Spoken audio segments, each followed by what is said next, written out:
Pues empezamos. Mira, lo importante, una cosa importantísima del capítulo uno y que es imposible para nosotros es meternos en el pellejo de los que lo escucharon. Seguramente este libro se leyera más que lo leyeran por primera vez.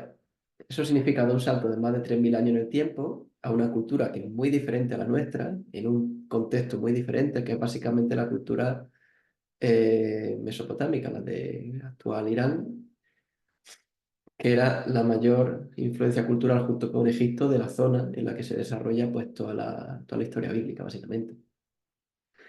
Entonces, mira, empezamos con la estructura del libro, digo, del capítulo uno. Nuestro principal problema, creo yo, es que vamos al capítulo uno pensando con la mentalidad de que es un libro de ciencia, porque nos afecta mucho el debate ciencia-fe que hemos tenido en los últimos casi 100 años respecto a cómo encajamos Génesis con lo que dice la ciencia, por diferente, la paleontología, biología, etcétera, etcétera, sobre el proceso de desarrollo del universo. Entonces, claro, yo voy a entrar ahí hoy de forma bastante por encima y la próxima semana casi que también, porque como dije, mi punto es más mi punto es más explicar el texto de Génesis que entrar en cómo se relaciona esto con... Pero mira, yo lo suelto la bomba ya de primera, para que veáis que yo voy con las cosas por delante. Yo no creo que el texto de Génesis 1 haya que interpretarlo como describiendo el cómo pasó, cómo Dios creó. Eso es más bien, eso es tratar de encajar, para empezar, un anacronismo, porque la ciencia, como tal la entendemos, desarrolla en los últimos 300 400 años. Uno que leyó el Génesis, que escuchó Génesis por primera vez, la ciencia no sabía ni lo que significaba, ni podían vislumbrar lo que iba a significar. Es una cosa que está completamente fuera de su esquema de pensamiento, de su forma de ver el mundo.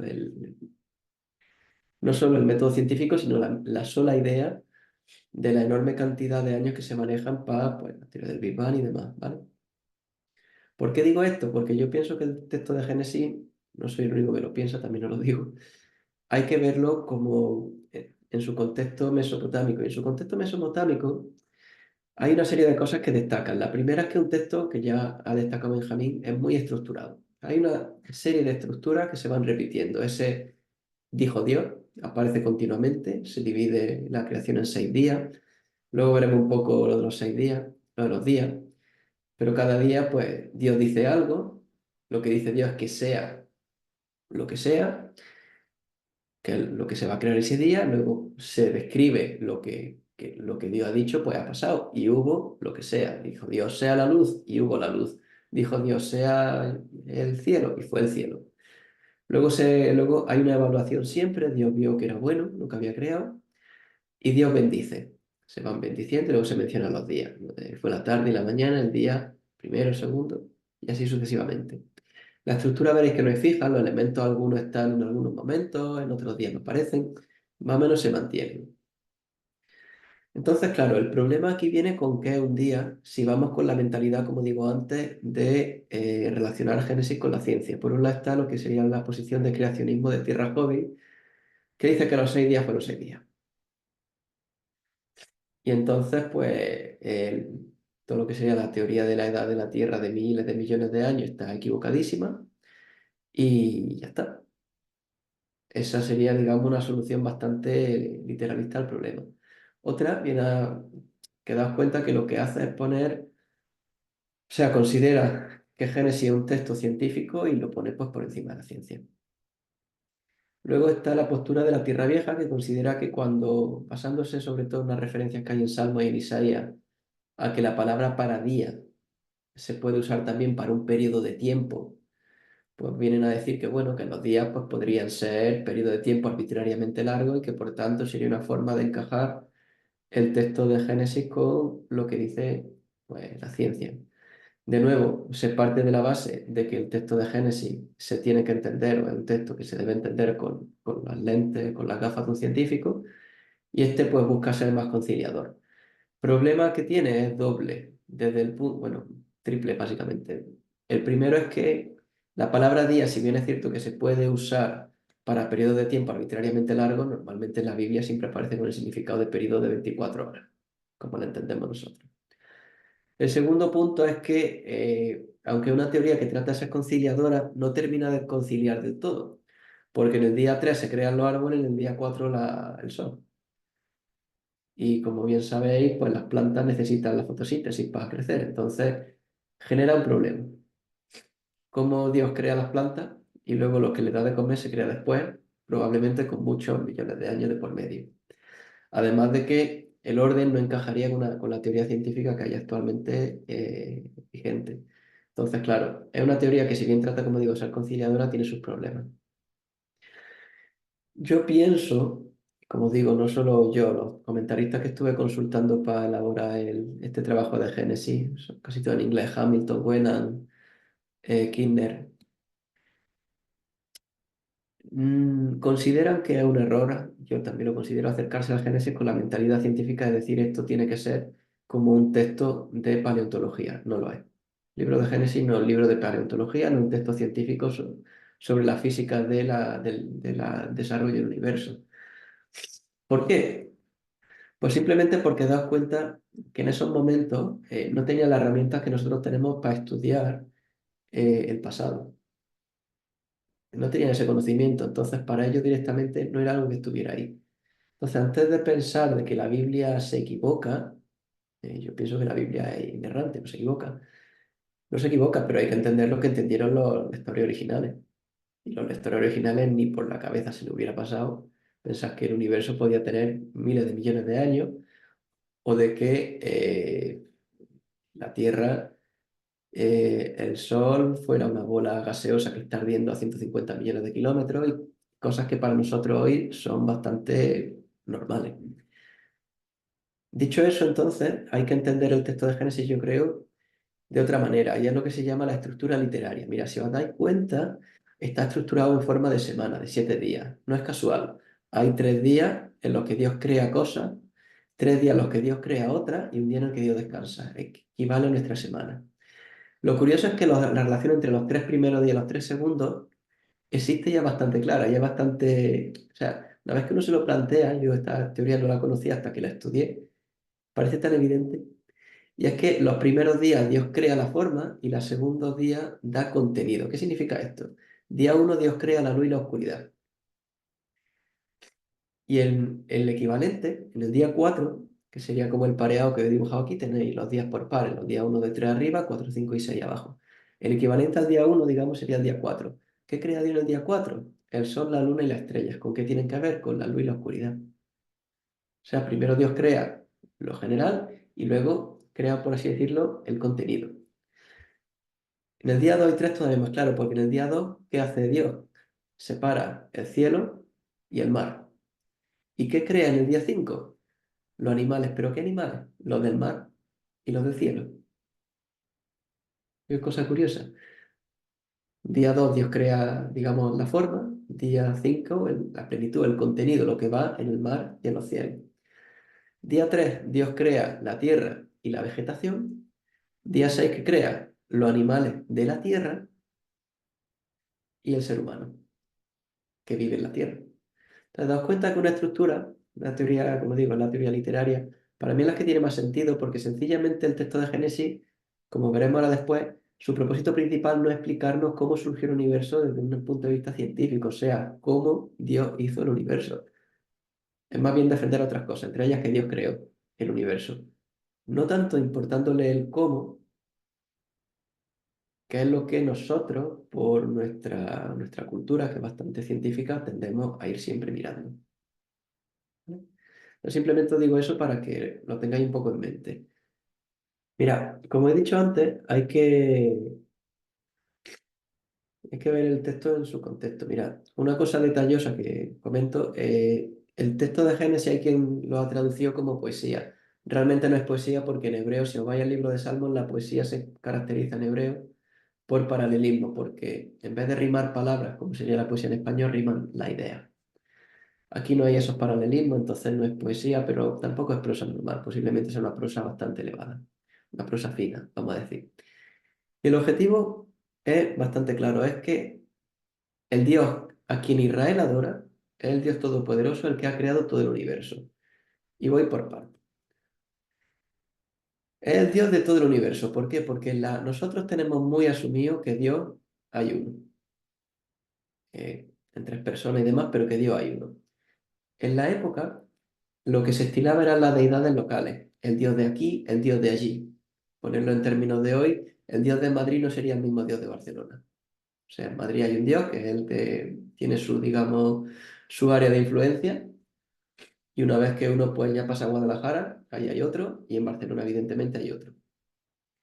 Frente a esa concepción de dioses locales, deidades locales, Génesis nos presenta a un Dios que es el que lo crea todo, el Dios de todo el universo. No hay deidades locales, hay un Dios que es tan grande que lo ha creado todo.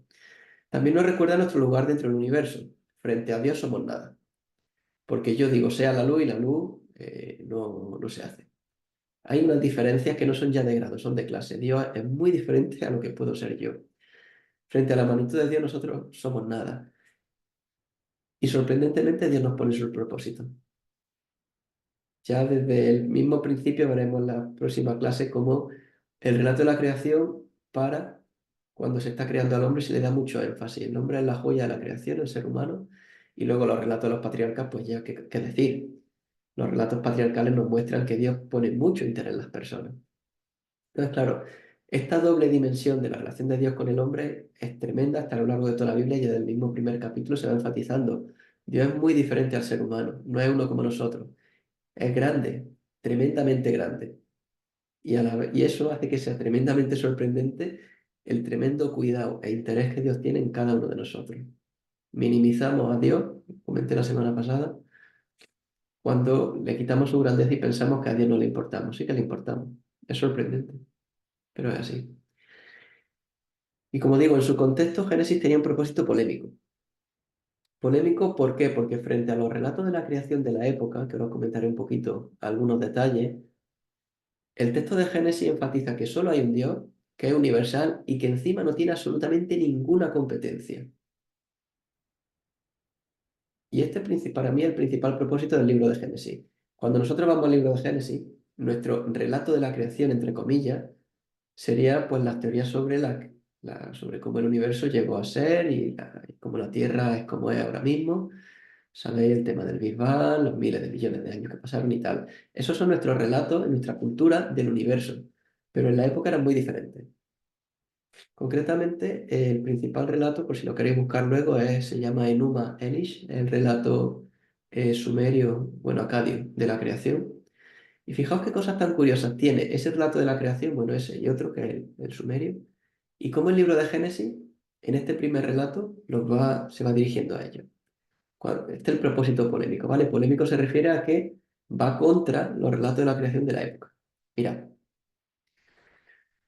llama la atención de que aparezcan mencionados los grandes monstruos marinos.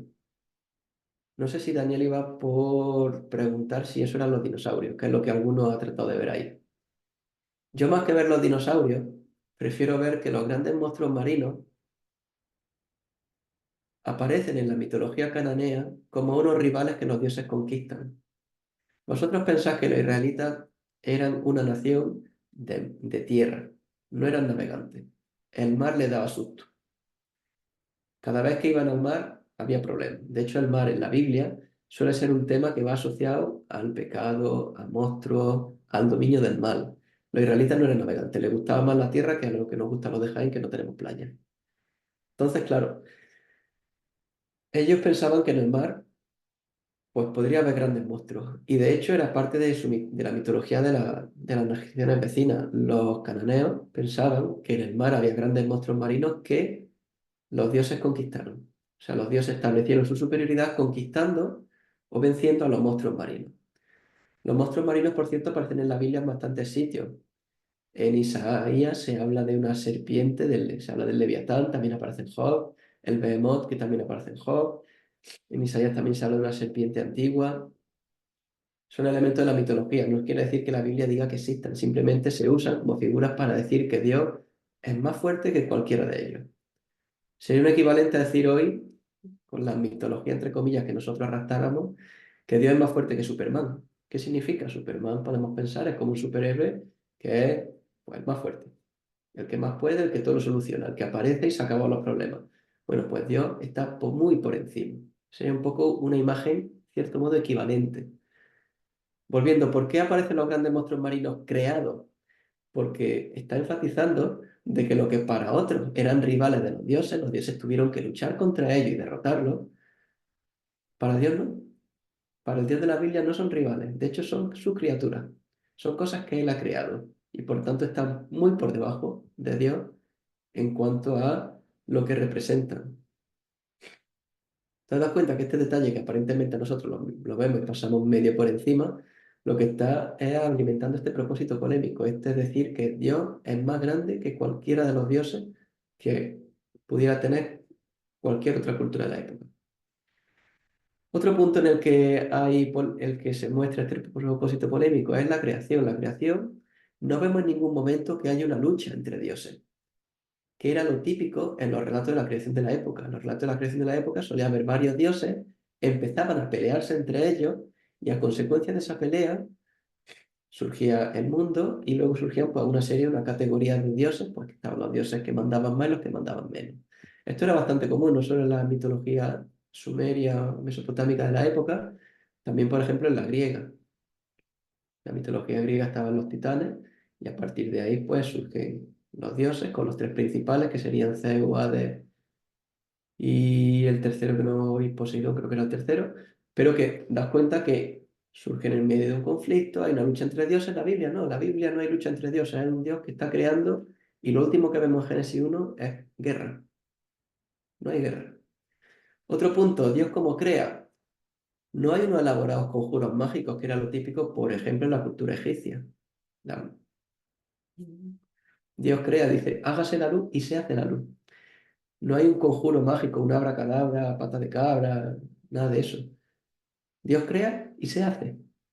De paso, eso enfatiza la grandeza de Dios. Dios es tan grande que no necesita complicaciones. Dios manda y el universo obedece. Cosa que es tremenda. Otro detalle es que el sol y la luna, si os dais cuenta, versículo 15, 16. Versículo 16, si os dais cuenta, se está hablando del sol y la luna, pero se mencionan sin nombre. Se habla de la luminaria, la lumbrera, la luminaria mayor para el día y la lumbrera, la luminaria menor para la noche, y Dios hizo también la estrella. ¿Qué pasa? ¿Que no tenían palabras para sol y luna? Sí que la tenían. Lo que pasa es que los sol y la luna eran dioses en la cultura mesopotámica. Y una forma de Génesis de reducirlo. No solo han sido creados por Dios, sino que encima no los llamo por su nombre. Una forma casi que de ridiculizarlo. De ridiculizar me refiero al culto al sol y a la luna. No son dioses, lo que está diciendo Génesis. Y ya la última, que esa la veremos mucho más en el capítulo 2. Mira, en el relato sumerio de la creación hay un detalle muy importante. Los dioses crean la tierra. Crean una tierra que es un paraíso. Ellos están de escándalo en el paraíso, pasándose los fenómenos. Pero resulta que hay un problema. Y el problema es que no le gusta ni ir a recoger la comida ni cocinar. Y entonces los dioses se juntan entre ellos y dicen, ¿qué hacemos para solucionar esto? Y se le ocurre una idea brillante. Vamos a crear al hombre para que nos traiga la comida y no sea de esclavo y haga las cosas que nosotros no queremos hacer. Y así es como se crea el hombre en la mitología babilónica. Claro, contraste con la Biblia no puede ser más tremendo. No solo en el relato bíblico el hombre es la joya de la creación frente al relato babilónico donde el hombre es una cosa que se crea de última porque hacía falta. El hombre completa la creación en la Biblia. El hombre, digamos que es una cosa que bueno, que porque los dioses eran vagos crearon. Pero es que encima, en el relato de la Biblia, capítulo 2, Dios es el que provee al hombre, le provee un jardín, que la leche le dé, tiene allí de todo tipo de árboles, de comida. Vamos, es Dios quien provee al hombre frente al relato sumerio, perdón, babilónico, en el que los hombres son creados para proveer a los dioses. Entonces, a esto me refiero cuando hablo de propósito polémico de Génesis. Hasta ahora no me he metido en el texto, pero simplemente quiero con esto que tratemos de dar el salto atrás a 3000 años. Entiendo que es difícil porque literatura babilónica, pues no es una cosa que hoy en día sea muy popular, pero ayuda muchísimo a entender el libro de Génesis. Visto con estos ojos, a mí al menos, me aclara mucho por dónde van los tiros, y los tiros, para mí, van por enfatizar la grandeza incomparable, única de Dios. Pero cuando tú estás hablando de todas estas culturas, de todo esto, entonces, no sé, es una pregunta a lo mejor tonta, ¿eh? ¿Dónde queda Dios en el relato? Porque de lo que es la verdadera creación de todo y del hombre y todo esto. Porque todas estas culturas conocían verdaderamente la existencia de un Dios único o lo estaban desguajando para hacerlo a su forma y manera. Claro, ya entramos un poco en el campo ya de la teología ficción. ¿Hasta qué punto una cultura puede conocer a Dios si Dios no se revela? Y ahí realmente la Biblia no dice prácticamente nada. Hay algunos casos curiosos por ahí de que se han encontrado, sobre todo en el campo misionero, de que han llegado a evangelizar una tribu que ya conocía algo muy parecido al Dios cristiano vía revelación directa. Pero claro, generalizar eso, más cuando la Biblia no lo dice, peliagudo. Entonces, siendo un tema en el que no veo una clara referencia en la Biblia, al menos que yo sepa, pues tampoco te puedo decir algo que no sea más que mi opinión, que ahí va lo mismo que la de cualquier otro, en realidad. El libro de Génesis comienza diciendo: en el principio creó Dios los cielos y la tierra, y la tierra estaba sin orden y vacía, desordenada y vacía, según la traducción que tengáis. Las tinieblas cubrían la superficie del abismo, el Espíritu de Dios se movía sobre la superficie de la agua. Aquí, como ha comentado Carmen antes, hay una teoría que es la llamada teoría de la brecha, o del intervalo, según traducción en español, ¿vale? Viene a decir que versículos 1 y 2 reproducen sucesos que pasaron históricamente con un periodo de tiempo entre ellos. Dicho de otra forma, Dios lo crea todo, versículo 1. Luego hubo un acontecimiento catastrófico que no aparece en el texto de Génesis, que normalmente se identifica con la expulsión de Satanás del cielo. Se produce la caída de Satanás y sus huestes. ¿Eso qué hace? Deja la tierra en un estado lamentable, en un estado caótico, que es lo que aparece en el versículo 2. Y entonces la creación que tenemos en el versículo 3, cuando Dios empieza diciendo: entonces Dios dijo, sea la luz, sería una segunda creación. ¿Qué dos ventajas tiene esta teoría? La primera, que permite meter en un diagrama temporal lo que pasó con Satanás. Y el segundo, que encaja con la Tierra Vieja que os he comentado antes. O sea, al ser un periodo de tiempo indeterminado, permite decir que Dios crea el universo, posiblemente en millones de años, eso es lo que pasaría en el versículo 1. Y cuando comienza ya, digamos, la creación del 4, del versículo 3, pues ya estaríamos bastante más cerca en el tiempo. Como digo, la Tierra Vieja sigue teniendo sus problemas, como he comentado antes, y esta teoría, si bien fue bastante popular durante un tiempo, la práctica hoy tiene un apoyo bastante frágil. ¿Por qué? Básicamente porque es difícil leerla en el texto de Génesis, o sea, hay que irse fuera del libro de Génesis para leerla. No quiere decir esto que haya pasado.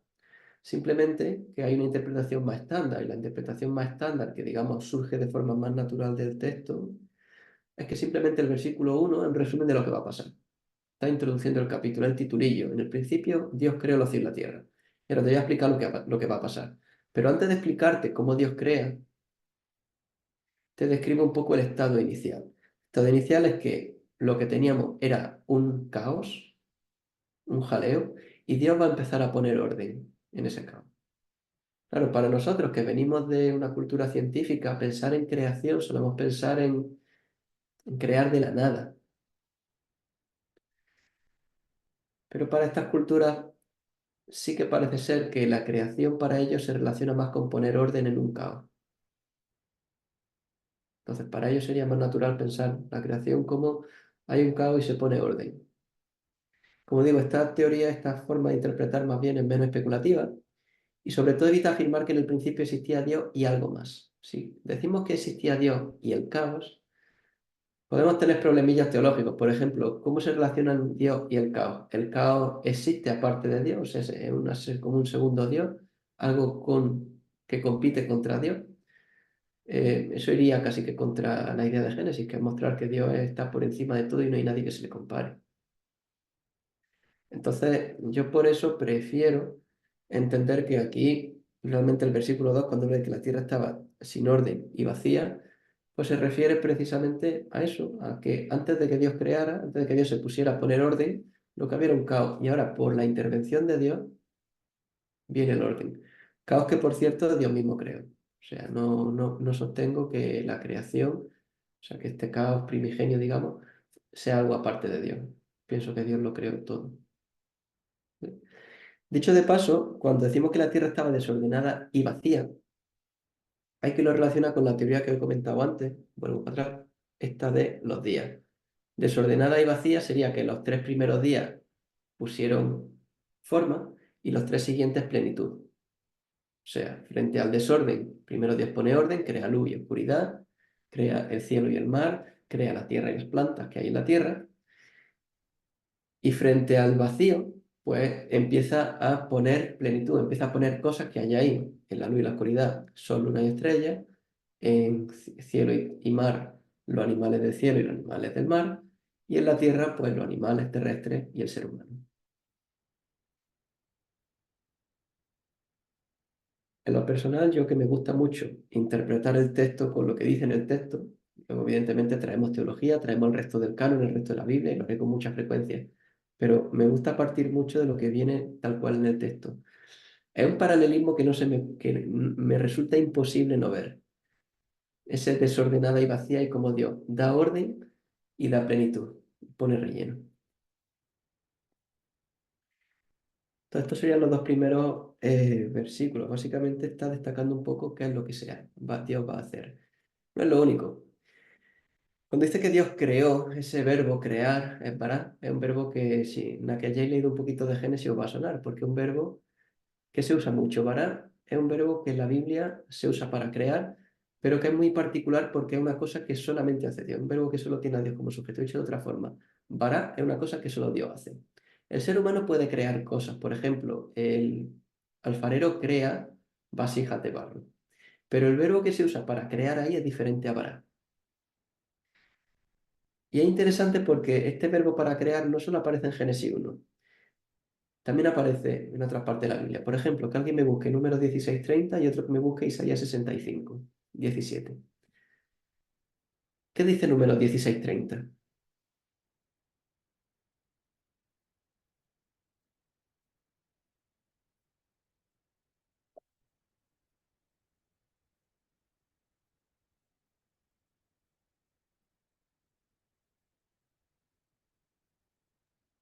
El que lo tenga que lo lea, pero por Mas, favor que quite el silencio. mas si Jehová hiciere algo nuevo y la tierra abriere su boca y los tragare con todas sus cosas y descendieren vivos al Seol, entonces conoceréis que estos hombres irritaron a Jehová. Números 16:30. Tal cual. Es el texto justo que quería que leyeras. ¿Por qué? Porque a vosotros resulta raro, poco contexto. Es aquel episodio del Éxodo, de las 2000 y pico problemas que Moisés tuvo con el pueblo y las rebeliones numerosas del pueblo. Resulta que hubo una en la que Moisés llegó a decir que la forma que iba a tener de Dios de responder a la rebelión del pueblo era que la tierra se abriera y tragara a los rebeldes. Capítulo 16 de Números. Lo podéis leer, interesante. Lo que me interesa más bien el uso de cuando empieza diciendo Moisés, está hablando Moisés, dice, si Dios hiciera una cosa nueva, literalmente lo que ahí pone es, si Dios hiciera una nueva creación con este verbo, con este vará, das cuenta que Dios sigue creando una cosa nueva que no se había visto nunca antes, una cosa que solamente Dios puede hacer. No solamente aparece el verbo en contextos tan trágicos como este, ¿vale? ¿Qué dice Isaías 65:17? Un texto que nos gusta mucho más. Porque he aquí yo creo nuevos cielos y nueva tierra, y de lo primero no habrá memoria, ni vendrán más a pensar.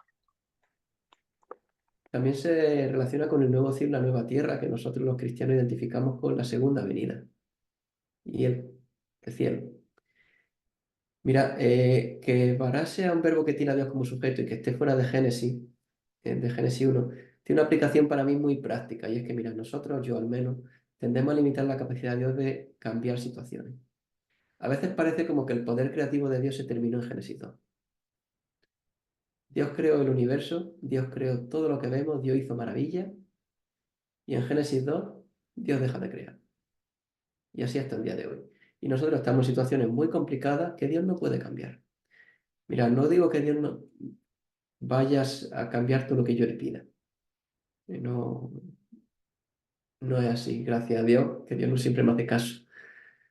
Pero no podemos limitar la capacidad de Dios de cambiar situaciones. Este es un tema clave en Isaías, en el libro de Isaías. El libro de Isaías, cuando el pueblo está en el exilio, está en una situación de, para ellos es la crisis por definición, es lo peor que les podía pasar. Y parte importante de los capítulos 40 en adelante de Isaías es enfatizar que Dios puede cambiar esa situación con mucha referencia al proceso de creación. ¿Por qué? Porque igual que Dios creó y los sacó de Egipto, Dios los volverá a crear situaciones buenas, los volverá a traer del exilio a su tierra, a su Jerusalén. Y eso es una aplicación para mí muy importante de la capacidad creativa de Dios al día de hoy. Dios sigue creando. Yo soy el que limita la capacidad creativa de Dios. Yo soy el que le pone límite a Dios, a veces de formas muy sutiles. Pero Dios sigue teniendo el mismo poder. O como dirá Isaías, ¿acaso se ha cortado el brazo del Señor? ¿Acaso es que Dios tiene menos poder hoy que antes? No. Esto respecto al verbo, ¿vale? Lo de sin orden y vacío, lo que he comentado antes, es un caos absoluto lo que se describe antes de que Dios empiece a poner orden y a meter relleno. Oscuridad, como he comentado antes, no es un poder diferente a Dios. Isaías 45:7, por poner un versículo, es uno de los que dice que Dios es el que crea la oscuridad. O sea, la oscuridad, el caos forman parte de lo que Dios hace. Simplemente, esto es coherencia teológica. Si la oscuridad existiera aparte de Dios, no la hubiera creado Dios, entonces ¿quién la ha creado? Nos suscita preguntas sobre si hay otro Dios, si Dios no es Dios supremo, si hay algo que se compare con Dios. Entonces, el resumen de estos dos primeros versículos es que vemos a un Dios preparado para la acción. En el principio creó Dios los cielos y la tierra. Ahora mismo lo que tenemos es un desorden tremendo. Vamos a ver qué empieza a hacer Dios. Es un poco el tono de expectación, de ver qué va a venir. Así que, ¿qué va a venir? Pues viene el primer día. Dice versículo 3. Entonces dijo Dios, sea la luz, y hubo luz. Y vio Dios que la luz era buena, separó Dios la luz de las tinieblas. Y llamó Dios a la luz día, y a las tinieblas llamó noche. Fue la tarde y fue la mañana, un día, o el primer día. Entonces, mira, el primer día vemos la estructura que he comentado antes, muchos de los elementos. Dios crea hablando, sencillito. Dios dijo, sea la luz, y fue la luz. No se describe el proceso creativo con gran detalle, no hay un gran conjuro de parte de Dios, no hay una lucha entre los dioses de la oscuridad resistiéndose al poder de Dios. No, Dios dijo, sea la luz, y fue la luz. Si nos ponemos en el contexto de las creaciones de la época, eran bastante, ¿cómo decirlo? Bastante espectaculares, es casi insípido, ¿eh? Dios dijo que se hiciera la luz y fue la luz. Pero precisamente eso enfatiza el poder tremendo de Dios. No necesita luchar con nadie, Dios crea, porque tiene un poder que se nos escapa a nuestra comprensión. Yo podría decir, sea la luz, y la luz no va a hacer ningún caso. Lo dice Dios y crea el día y la noche. Das cuenta que separa la luz de las tinieblas. El tema de la separación, en el primer capítulo de Génesis, una forma de poner orden. Veréis que aparece mucho que Dios separa esto de aquello, separa el cielo y el mar, el agua de arriba y el agua de abajo, se separan varias cosas, la tierra seca del mar. En el capítulo 1 de Génesis, la separación en principio es buena, es una cosa que Dios hace, pone orden. Luego ya, a partir del capítulo 3, hay otra separación que es diferente, que es la que trae el pecado, que es la separación de Dios y la humanidad, la separación del hombre y la separación del hombre con el resto de la creación. Es una separación diferente, una separación ya pues, bastante más mala. Pero simplemente que sepáis eso, el capítulo 1, cuando se habla de separación, es bueno, es Dios poniendo orden.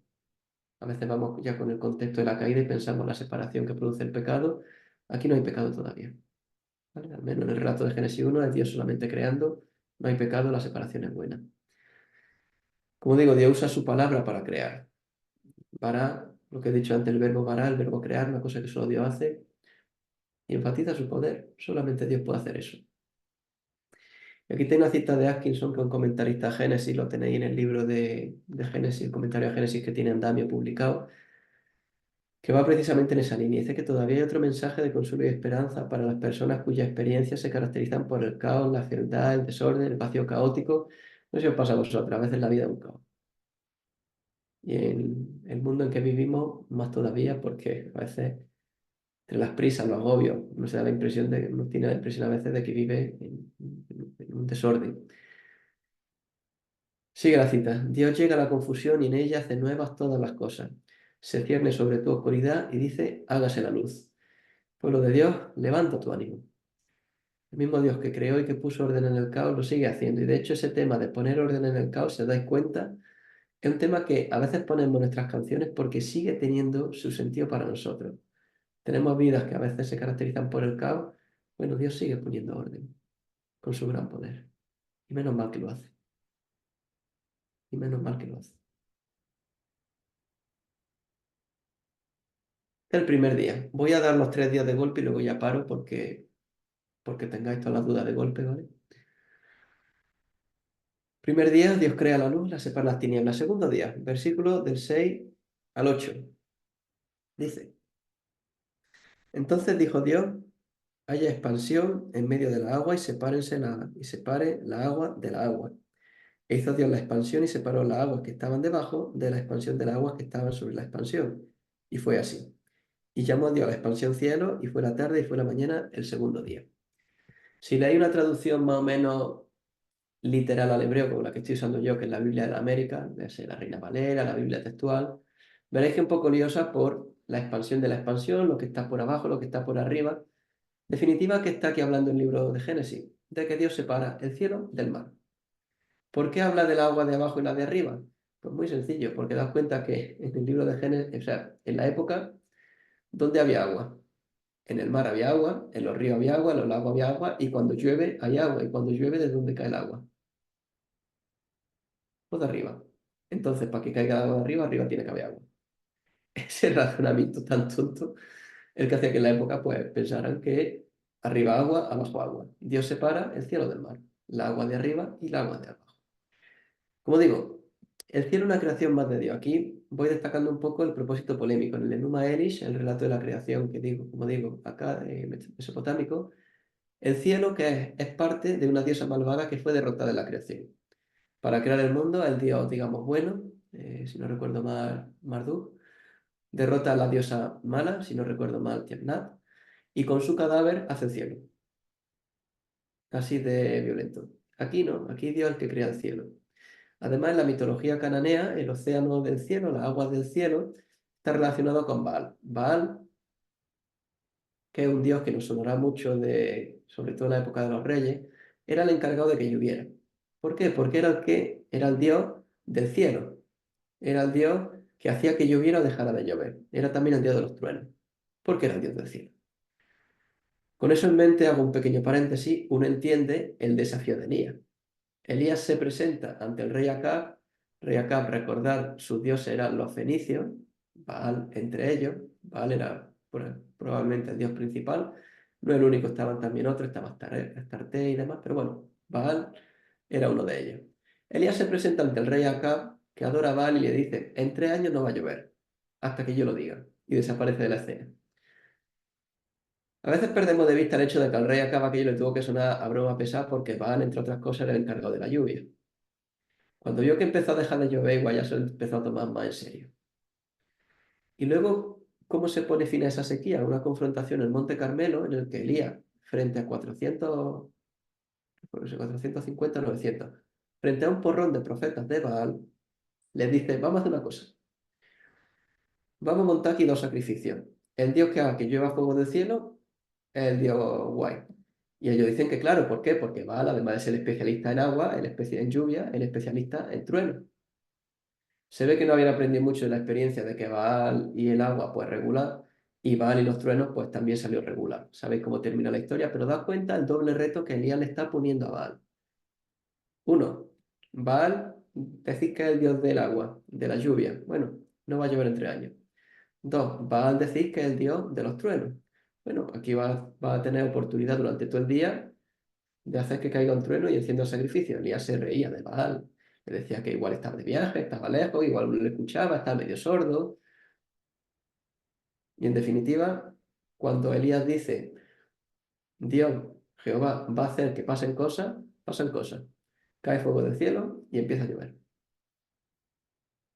¿Das cuenta un poco de ese reto a ese falso Dios que es Baal? También aparece aquí en el libro de Génesis de pasada realmente. El océano celestial está relacionado con Baal, también está creado.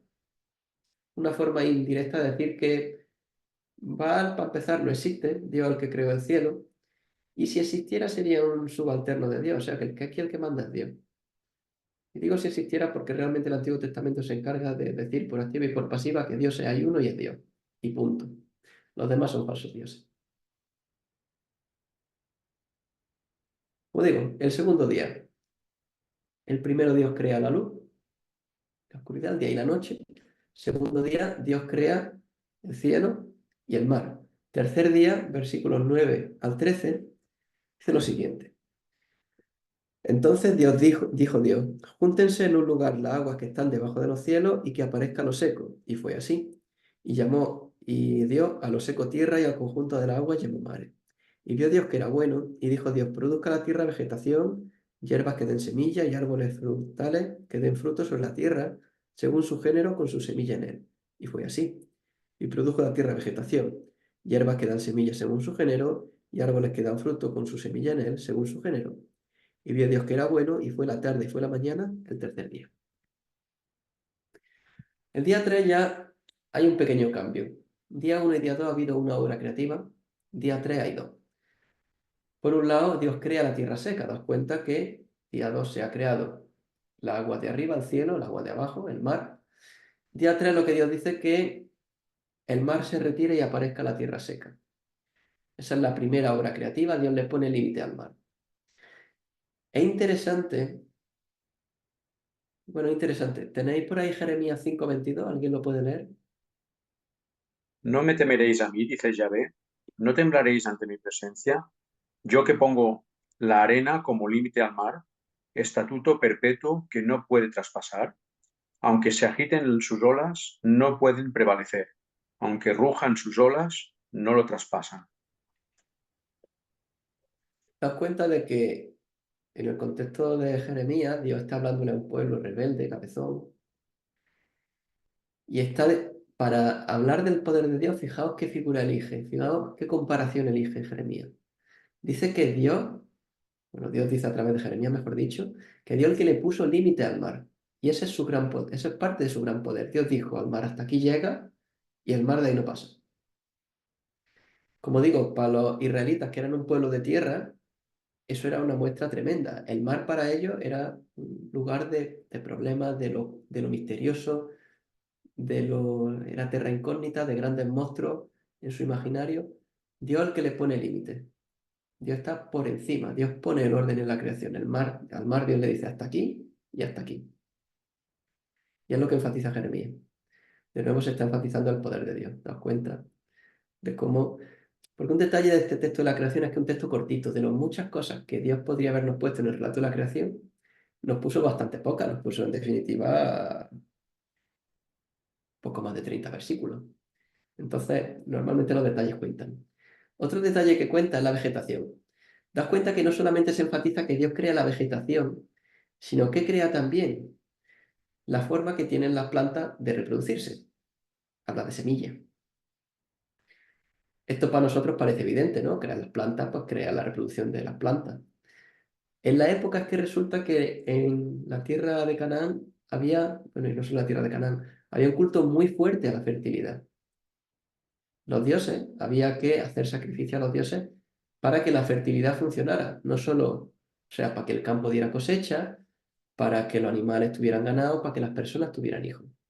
Daos cuenta que los dioses cananeos estaban muy relacionados con el día a día de la gente. Ellos eran agrícolas, eran agricultores y ganaderos. ¿Qué necesitaban? Que lloviera. Pues tenemos a Baal, el dios del cielo. ¿Qué necesitaban? Que, que no hubiera, o sea, que los animales pues se criaran para tener carne y animales de carga. Porque tenemos la diosa de la fertilidad, entre ellos Astarte, si no recuerdo mal. ¿Qué necesitamos? Que tener hijos. ¿Para qué? Pues para que nos ayuden en el campo, para que nos ayuden en general, para tener descendencia, dioses de la fertilidad. Frente al culto a la fertilidad, pues la fertilidad es una cosa que Dios crea también. Y así de forma casi que no nos damos cuenta porque lo leemos y medio que no nos llama la atención el detalle, das cuenta cómo el autor de Génesis nos está enfatizando, está realmente atacando a muchos de los cultos de la época y enfatizando que Dios está por encima, sin competencia, sin nada que le haga sombra y a un nivel que no nos entra en la cabeza. Dicho lo cual, aquí paro yo y vuelvo a abrir para que vosotros me digáis dudas, cuestiones, preguntas, porque hoy solo voy a ver los 3 primeros días, los 3 segundos, lo veremos la semana que viene. Preguntas hasta aquí, cuestiones, cosas nuevas que ya he visto, aplicaciones, aportaciones. Una pregunta sobre la lluvia. Tú estabas diciendo que separó la lluvia de la tierra con la lluvia del cielo. A ver si estoy equivocada. Perdón. Cuando Noé, Dios le dijo que iba a mandar un diluvio, no se conocía la lluvia, ¿no? Ujú. Del cielo. Subía la lluvia o sea, era por rocío y todo esto. O sea que la gente de Noé se reían de él porque cuando él dijo que iba a caer lluvia del cielo, no lo creían. Entonces, bueno, no tengo Claro, esa duda. sí, ahí Esa hay duda. dos formas de verlo al menos. Una de ellas, efectivamente, que no existiera la lluvia hasta después de Noé. Otra es que de lo que se estaban riendo realmente no era de que no conociera la lluvia tanto, sino de que no se imaginaban, no pensaban que fuera a llover tanto. O sea, va a llover, va a caer como mucho una ría, pero vamos, de ahí a tener que hacer un arca. Pero Vale, bueno, eso lo veremos más cuando lleguemos al capítulo 7. bueno, Pero y otra cosa curiosa que yo no sé si lo oí, lo estudié cuando era pequeña, porque ya soy muy ujú. mayor, es que entre el versículo 1 y 2, cuando aparece el caos por culpa del pecado de los ángeles, ¿esto tiene algo que ver con el tiempo glacial, el tiempo de los dinosaurios, el tiempo de esa época? Era lo que he comentado antes, los que defienden la teoría esta de la brecha, que es los que defienden que entre el 1 y el 2 hay un intervalo de tiempo, claro, ese intervalo de tiempo es un cajón desastre, le sirve para meter cualquier cosa que le interese. Entonces, según proponentes, pues ahí podrán meter lo que sea que les dé la gana. Pero los científicos usan ese tiempo para esa época de los dinosaurios, Los porque los cien- dinosaurios existieron.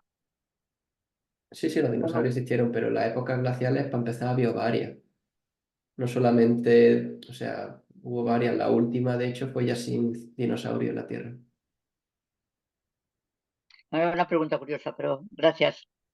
Ujú. Juan, Sí, o eh, sea, mi punto es que con estas preguntas, que yo sé que suscitan interés, mi punto es que hacerle esa pregunta a Génesis es un poco injusto. Es como preguntarle a Génesis la tabla del 8. No es su objetivo explicarnos la tabla del 8. Es un eh, poco mi punto. Juan, Juan, Dime. una cuestión. Yo he estado escuchándote. em, se me antoja, no sé si que cuando nos acercamos por lo que has estado diciendo hasta aquí, ¿no? Supongo que la semana que viene pues veremos otras cuestiones, ¿no? Pero por lo que tú estás diciendo hasta aquí, se me antoja pensar que cuando nos acercamos al primer capítulo de Génesis, no sé si a los otros capítulos que vamos a ver, en adelante, eh, la verdad es que tenemos que fijar menos, o se trata de fijar menos la mirada en el cómo, en el cuándo, de la creación, de cómo se hizo la creación, de cuándo se hizo la creación, de cómo encajamos ciertas cuestiones que para nosotros que nos han bombardeado, ¿no? O que tenemos en la cabeza, lo cual me hace pensar que no tenemos por qué estar discutiendo continuamente si lo que dice la Biblia tiene o encaja en los conceptos científicos, sino que me da la sensación, bueno, me estoy enrollando un poco, pero lo que quiero decir es que creo que tiene menos que ver el relato con lo que sucedió, sino en poner nuestra mirada en el Dios de la creación.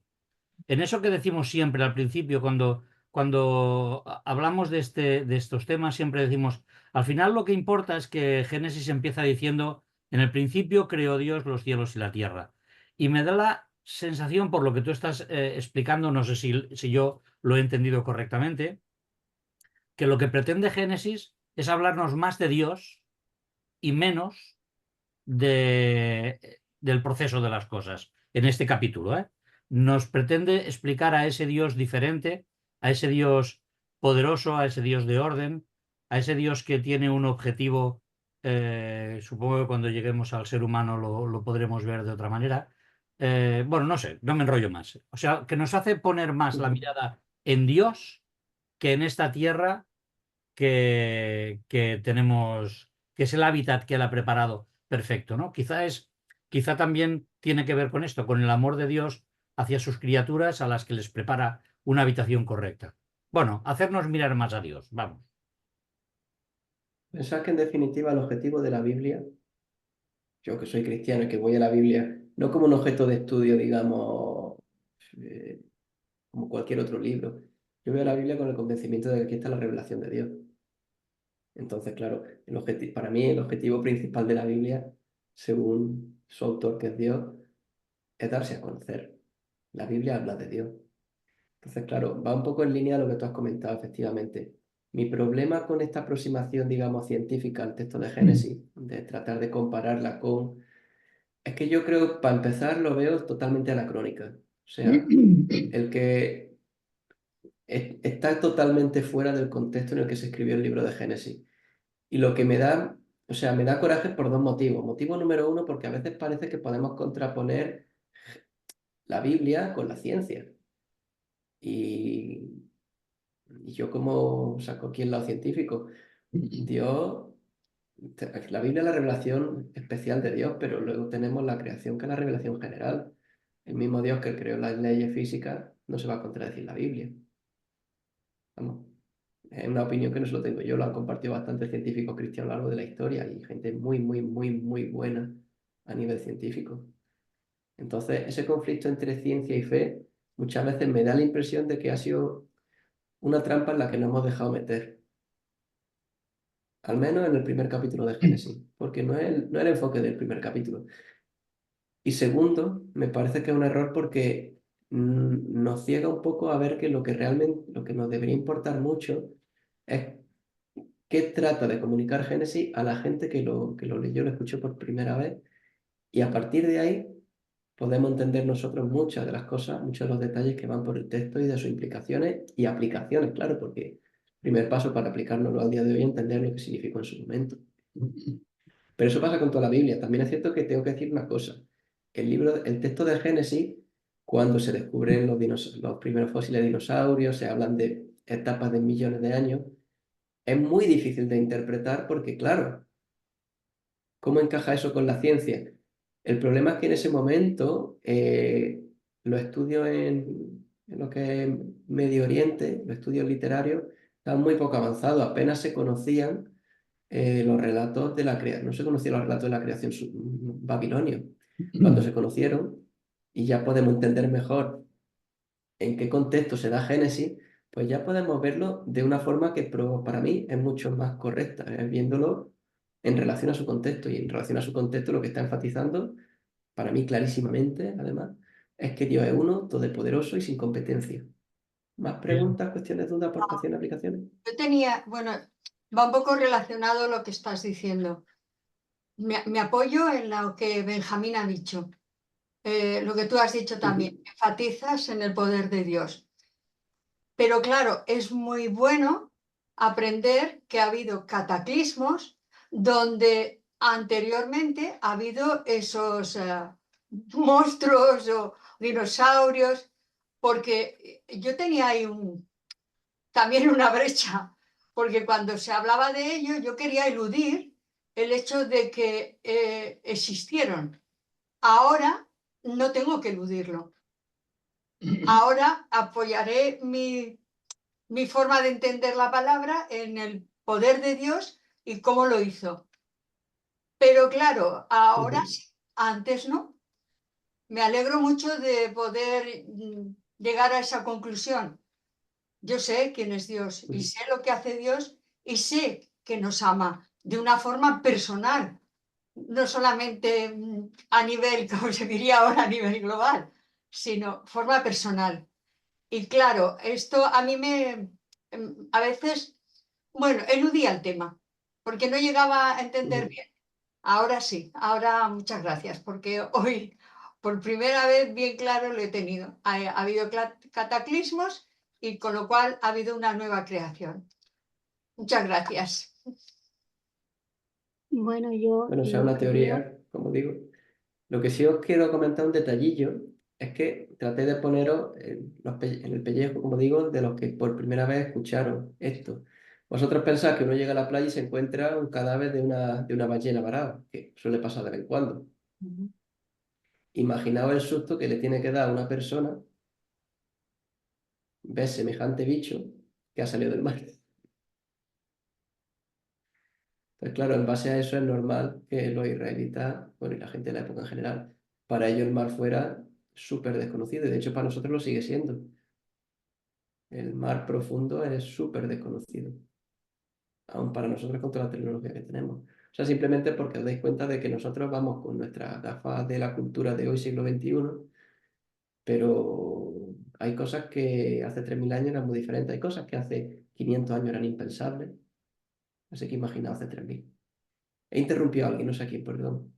y yo lo que veo aquí es que me recuerda mucho a Juan, el primer capítulo, lo primero, cuando dice el verbo, pues que Juan presenta a Jesús, ¿no? Pues presenta el verbo a Jesús. Pues aquí Dios se presenta a la humanidad y se presenta de una manera creativa, creando. Y es lo que veo yo, lo primordial, lo importante. Lo importante es yo, Dios he creado, yo creo, yo soy yo. Es, es el principio de empezar a crear algo maravilloso para, bueno, es una presentación, es que no sé cómo explicarlo. Y Juan, pues Juan lo mismo, Juan que presenta a Dios, a Jesús como el verbo y la palabra y me recuerda al principio este versículo. No sé si esa comparación es correcta, pero es como si fuera lo mismo. No solo es correcta, de hecho es que la intención de Juan al escribir el cuarto evangelio es recordar empezando el libro de Génesis, porque ¿cómo empieza el evangelio de Juan? Primer Sí. versículo. Al principio era el verbo o el logos, la palabra, y claro, aquí se está presentando con la palabra. No solo Sí, eso, la primera palabra es la misma, en el principio. Es cierto que Juan sí, se escribe en griego principio y sí. Génesis en hebreo, pero la traducción de Génesis al griego usa la misma palabra que como empieza Juan. Pues Eso para los judíos era importante, los judíos tiraban de esos paralelismos. Un libro que empieza igual que otro, la referencia blanca y en botella. bueno, eso es lo que quería decir, que me recordaba esa parte, como la Y presentación de ahí en, en Juan, presenta a Juan, pero aquí se presenta a Dios mismo, ¿no? sí, o sea, aquí básicamente se introduce el relato creador de Dios, Dios es el Dios que crea, y en el Evangelio de Juan introduce a Jesús como alguien que está desde el principio también. Desde el O sea, es principio, una forma de, los tres. es una forma bastante poco sutil de comenzar diciendo que Jesús es Dios, básicamente, porque Sí, en el sí, sí, principio era el eso verbo es y lo que estaba con quería Dios, decir. y el verbo era Dios, por si no te ha quedado claro. Sí, sí, es que no lo explico igual que tú, pero bueno, quería decir eso. Sí, sí. Gracias. No, pero eso es correcto. Nada.